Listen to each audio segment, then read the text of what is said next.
Hello everybody, here it is Friday, just getting started here. It's 20 to 10.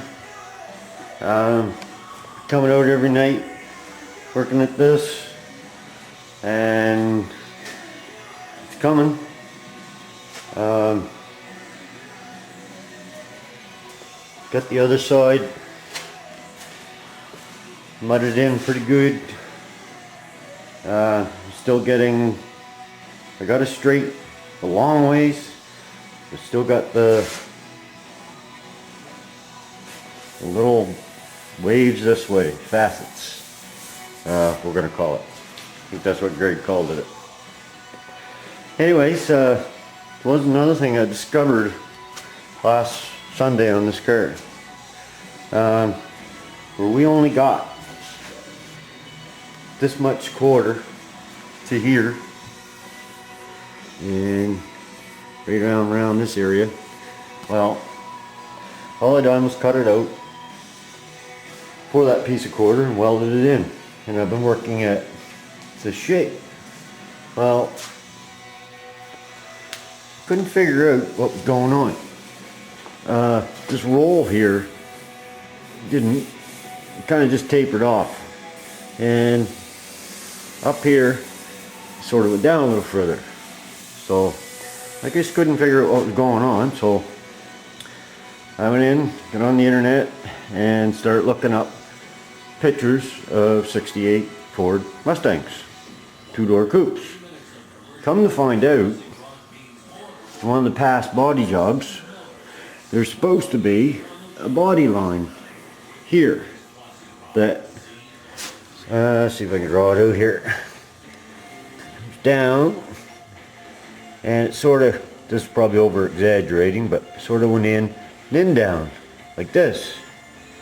Well, this wasn't there, and I didn't know it, but it just felt like an awful swoop here, from there to there. And come find out, it should have been broke up right here. So I called the owner, he come over, I explained it out to him, told him to look up the pictures, he could see it. And there was two options: keep going the way I'm going and just fabricate it back in the way it was, which is not looking too bad actually. I'm surprised nobody noticed, because I'm not familiar with the Mustang, so I didn't know. As you can see, there's this indent, or where that stops there, it's where the line's supposed to be. Well, don't got it no more. It didn't have it before I started, and now I'm just trying to get it smoothened up. Anyways, this is the way we're going to go. Instead of waiting another week and a half for another body panel, it's just going to keep going. I'm almost there. Got this side looking pretty much the same. I still got some filler work to do here to get it leveled up, tapered back, so it all looks uniform. Anyways, set you over here. Get you in a good spot here, so I can find one. Anyways,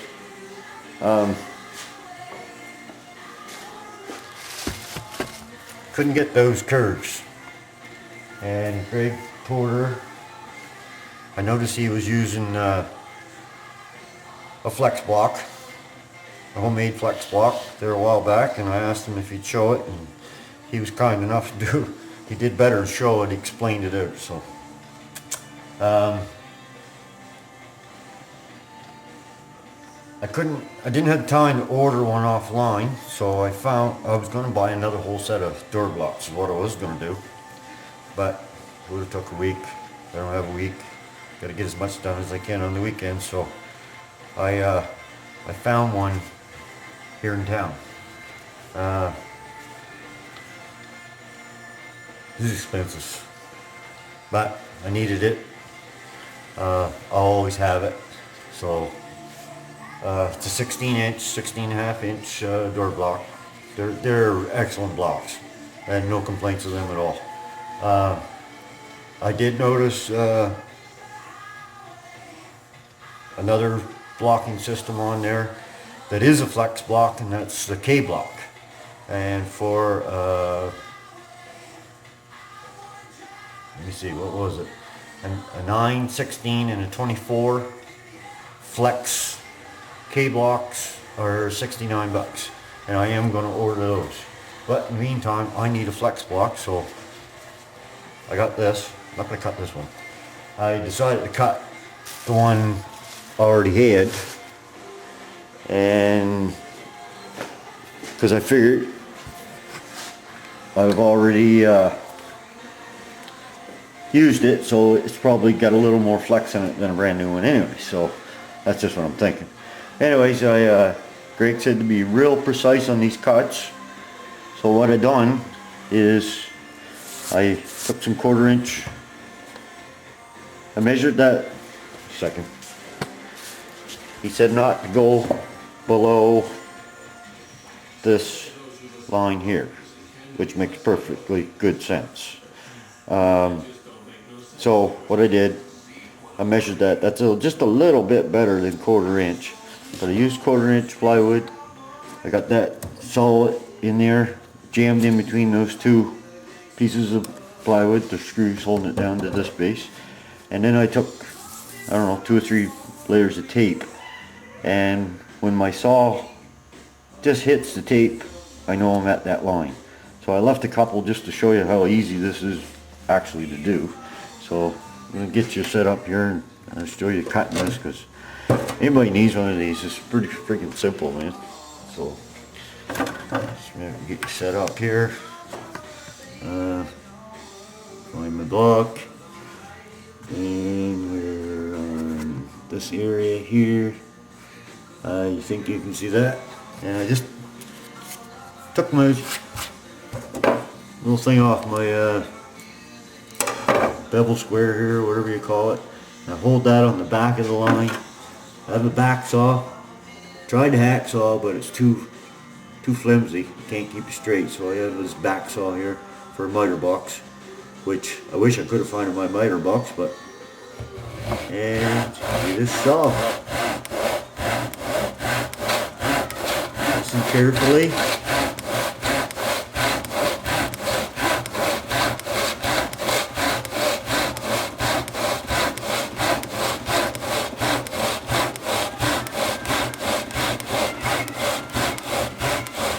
And when my blade just starts hitting the tape, I know I'm there. And one more to go.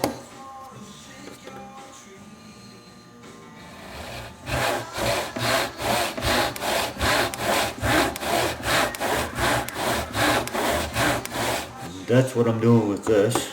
Just holds the saw straight. So I can't see the back side, but I can see the front side here, and it's going. I can keep it pretty straight.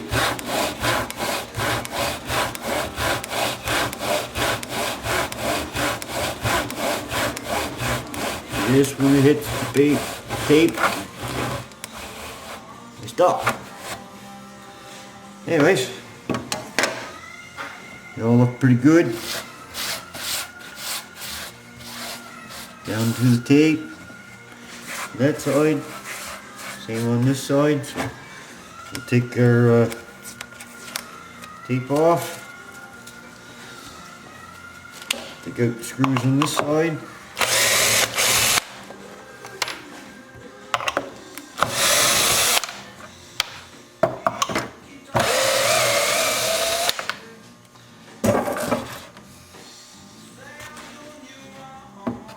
And it's stuck to the wood. It's a little bit sticky.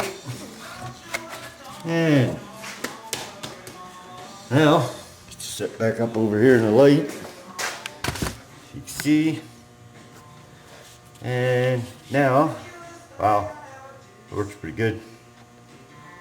I didn't cut here yet, so I don't know if I need to or not. But hopefully, this is the idea I've been looking for.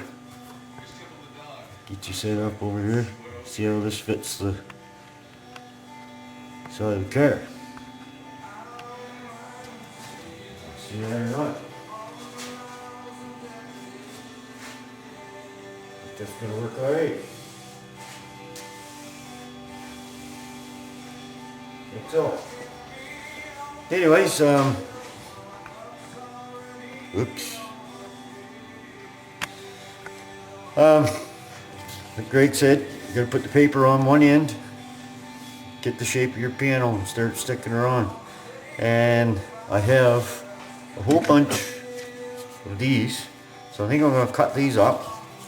And if I need wedges, to clean the old fiberglass and stuff on. I save all my old ones just for fiberglass and get that last final use out of them.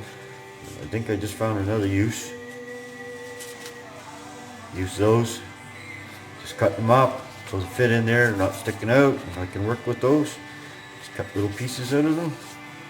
And those would be my wedges, because I got lots of them. Handfuls of them, so if there's rubber stuck in there, we'll clean that out.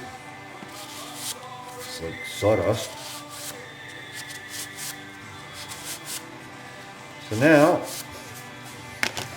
I have a flex block, which feels pretty good actually. It's a little more flexible than I even thought it was going to be. But goes that way too. Anyways, thank you for taking the time to put that up there, Greg. Really appreciate that, man. That's saving me here. I think I'm gonna be able to get that now. Like I said, I am gonna get those K-blocks though, because they look pretty good. $70, that's not a bad price. And in time I might get another, if I need to, get another set of the door blocks so that I can not change the paper all the time. I have saved my paper now. I do save the paper. See Thomas Shoe mentioned that a while back. I always used my paper and threw it away, but I don't no more. Throw it in a box because this stuff is expensive. You might as well get all the use out of it before you can get. So, anyways, it's been out here a couple hours every night. Now it's 1 hour. It's been turning into a couple. Not always working on the car. A couple nights I worked on the car. I don't want to get. I didn't want to come over here every night and get overwhelmed with it, and I wouldn't feel like doing anything today. So, a lot more here to do to the garage. So I've been trying to get the tie back on, which, as you can see, still there. It's either been too windy, or today it's been raining this morning, but I think it's going to stop, so I might get that on this weekend. Got that fan out down here now. I got to take it outside and clean it up, and it's going, actually it's going in that area. I'm going to try to put it down low, but the difference this time is, as you remember when it was up there, I had the fan inside the garage with the motor in here, sticking in through the wall. But this time I'm going to build a box so it's outside of the wall, and all it's going to be here is a door. I'm going to put a door on it, over it, so on hinges, so when I open it up, all you're going to see is some of that blue filter that HPR recommended there to put over the fan. So I'm going to make it fast, so it's fast, so I don't have to go through a bunch of bullshit to get it all set up every time. Just sink that on the outside of the wall, open the door, and filter's always right there. Just latch the door back. And I was thinking I have another one of those fans. If this one isn't enough, I'm going to stack another one on top of it and use two. But I think one's just going to be enough for in here. And I'm going to try to gear up that panel, the filters for that top panel, so that I can lift that panel and maybe hinge the other one up in there, so I don't have to look for a place to store it. It'll just hang on the wall up there somehow. I'm not sure how yet, but I'll figure it out and get that straightened out. So anyways, I'm going to let you go here. like I said, Greg, I really appreciate you taking time to explain this cutting of this block out. It's going to actually save me a lot of work, I know it is. Kind of anxious to try it here, so that's the next thing I'm going to do is put some more body fill on there and take her down with the 80 grit on that homemade Flex DuraBlock. And sometime this weekend I'm going to get this in primer. I got to get as much done as I can this weekend, and next weekend and the weekend after that I plan on painting this car and getting it out, making her go bye-byes. So anyways, just a quick little update, a little thank you to Greg there. Man, you saved me a few times. You got the welder straightened out for me. Showed me how to cut those. Just great help, man. Appreciate it a lot. Don't know what else to say. So thank everybody for watching my videos. Have a good day. Talk to you later. Take care. Bye.